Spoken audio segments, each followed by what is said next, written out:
What's up guys? Good evening. Ebong Lop TV. Papunta tayo ngayon sa loading station. Second training ng mga warriors natin. May kasama tayong tropa, si RJ. Shout out. Shout out po guys. Tsaka si Trisha. Trisha. Shout out guys. What? Meron tayong mga reinforcement, mga taga-suporta natin. So second training na natin. Kabado pa rin ako kasi ngayon ibang experience naman ang gagawin natin. Sasali tayo sa pooling. Oh my God! Wow! So ngayon may experience na natin mag-clock ng kalapati bukas. Hindi pa naman ako marunong. Kaya papaturo pa tayo doon kung paano mag-clock. Kaya baka nyo guys, drive muna ako. Update ko kayo mamaya.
Laro ng mga palaban, walang samaan ng loob. Bawal din ang malamang mapsi, bubukot o kahit ano pa yan. Pagdating ng ibo mo, dapat maiklak na yan. Kahit na minuto pa, malaking bagay na yan. Segundo lang, wala mapag-ibig.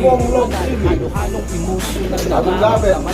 Lahat naka-entry, nakinis na pa. Totoo na malakas ang racing sa wala. Sa koneksyon ay pumalawak at akang mapatakas. Ibang nilalala ang hawak mo. Ang pag-ibig at pinako ay depende yan sa'yo. May kailangan din ang pila na parang katulad mo ang mamahal pagkatsaga.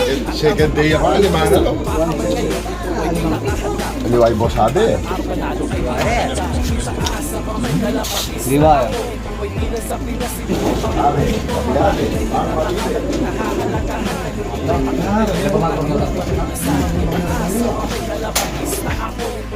Sa Pinas, ito ay pang buong mundo. Marahil ay nagtataka ba't pinahahalaga.